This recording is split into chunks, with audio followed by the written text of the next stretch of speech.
बिना अपनी नुमाइंदगी के आदमी को पछताना पड़ता है, और तुम पछताओगे अगर गलती की तो।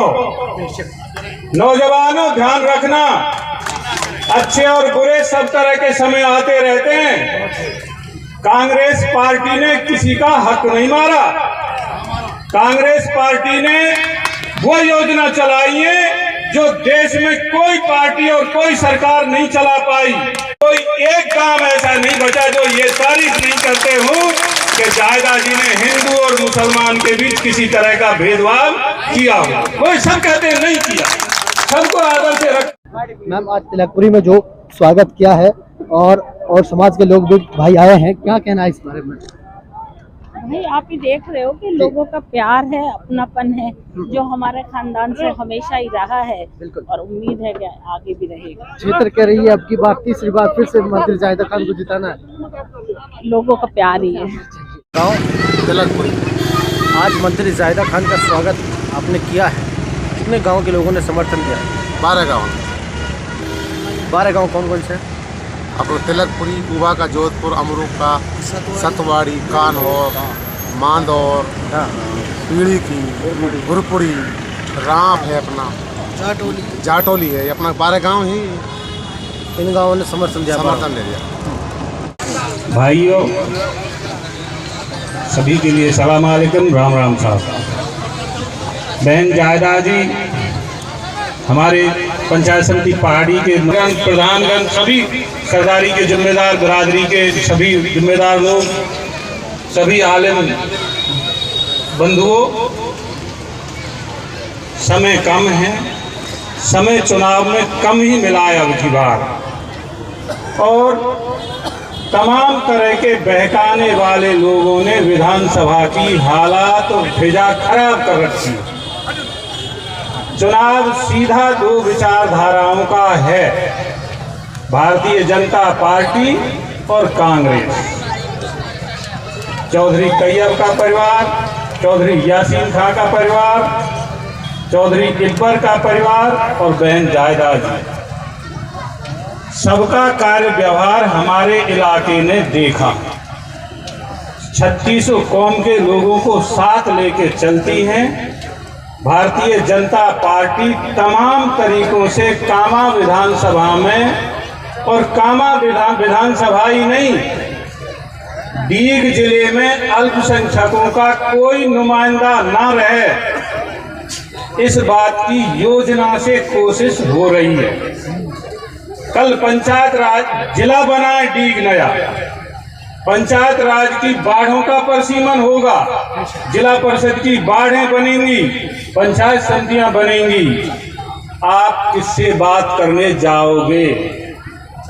आपकी नाराजगी हो, मैं सीधी सी बात करता हूं, मैं पशुपे को आदमी हूं, पाटवाड़े को आदमी हूं, और अपनी बात, अपने दिल की बात सीधी सी बात कह रहा हूं आपसे।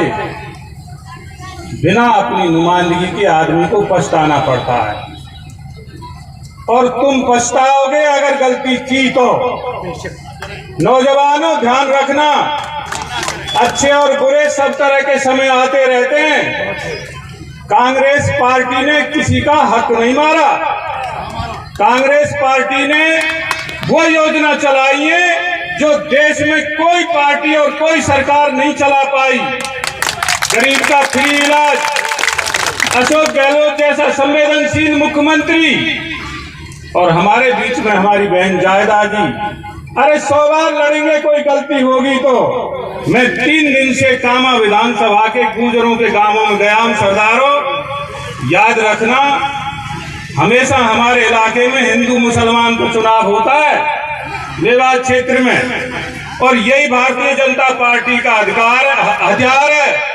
लेकिन मैंने देखा सभी गुजरों के गांवों में बहन जायदा जी के नाम पे, अभी कनबारे की सरदारी, बड़ो गांव में कनबारे की सरदारी मेरे साथ बैठी है, मुल्ला के की सरदारी, डहर की सरदारी, कोई एक काम ऐसा नहीं बचा जो ये तारीफ नहीं करते हूँ कि जायदा जी ने हिंदू और मुसलमान के बीच किसी तरह का भेदभाव किया हो। कोई सब कहते हैं नहीं किया, सबको आदर से रखा है। अरे भाइयों, कोई सड़क नहीं बनी, कोई सड़क रह सकती है, किसी की बिजली नहीं लगी होगी, कोई नाराजगियां हैं, चुनाव बाद सब पर बैठ के काम कर लेंगे, लेकिन ये विचारधारा तो वो है भारतीय जनता पार्टी की, जिसने रेल बेच दी, तेल बेच दिया, देश बेच रहे हैं, सार्वजनिक उपक्रमों को बेच रहे हैं। तो इनसे निजात पाने के लिए जोरदार 25 तारीख को कांग्रेस को वोट दो। मैं ज्यादा समय नहीं लेना चाहूंगा, लेकिन मेरे मन में तो बहुत बातें कहने की। इस देश में हमेशा देश की लड़ाई हिंदू और मुसलमान ने मिलकर लड़ी है। जो नफरत पैदा करने वाले हैं उनसे हम और आप मिल करके लड़ें और मिल करके लड़नी चाहिए। मैं नहीं लूंगा समय, क्योंकि सभी गांवों में जाना है। बहन जी को आज आदेश हुआ था सरदारी का काम, हम पंचायत हुई तो एक बार जायदा जी के पास चले, फिर अपने गांवों में घूमेंगे। मैं तो आपसे झोली बना के भीख मांग रहा हूं कि इस नफरत की राजनीति को खत्म करने के लिए इस दीघ जिले में जायदा जी को पुनः जिता करके भेजो। तो बताओ भेजोगे ना? सरकारें में तो नहीं आओगे? बहुत धन्यवाद। राम राम साहब। सचिन पायलट, सचिन पायलट, कांग्रेस आई, कांग्रेस आई। हम पूरी जिम्मेदारी नहीं लेते, लेकिन रही बात विकासों की, विकास में तो बातें बाद में होती रहेंगी। विकास में मंत्री जी ने कोई कमी नहीं छोड़ी है, लेकिन आप बस बात को कहने के लिए आप लग जाओ और अपने वहाँ पे आ जाओ, सोचो समझो विचार करो और मंत्री जी को जिता दो। बाद में क्षेत्र में जो स्वार्थ रखना है आपको, तो मैं यही कहता हूँ सत्य और अहिंसा की लड़ाई है, और इसमें एक तरफ रावण है तो दूसरी तरफ राम। और मैंने कह रहा हूँ रावण को मारने के लिए हमको अगर बंटवारा करना है, उनको लाना है, तो भाई खूब तुम्हारी मर्जी है। और अगर आपको स्वार्थ बना के रखना है तो आप आने वाली 25 तारीख को आपके निशान पर वोट देकर भारी बहुमत से माननीय मंत्री जी को जिता दो। और मैं कह रहा हूँ कल मेरे गांव में जो हमारी वो थी देवनारायण कमेटी, उसके जो युवा हैं हम रास्ते में चल रहे हैं, 3 गाड़ी आ रही है हमारी। उन लोगों ने, बच्चों ने जो बीजेपी की तरह करता है, रात हमारे जल्दी को गए थे प्रधान जी, साजिद जी, और उन्होंने उनके साथ जी और जान से हमने कह दिया प्रधान जी आप रात को हम सोएंगे नहीं, हर वक्त 243 घंटे बच्चे में। फिर भी यही बात कहता हूँ, जैसे मैं उन्होंने माननीय जायदा जी को, हम भारत जोड़ो यात्रा में गए थे, कामा का नाम ऊंचा किया तो पूरे राजस्थान के अंदर कामा विरोध फंस रहा था। ऐसे आप फिर फंस कर दो इस मेवात को, और ये मेवात की शेरनी है, शेरनी रहेगी, इसको शेरनी बना कर रखो। आप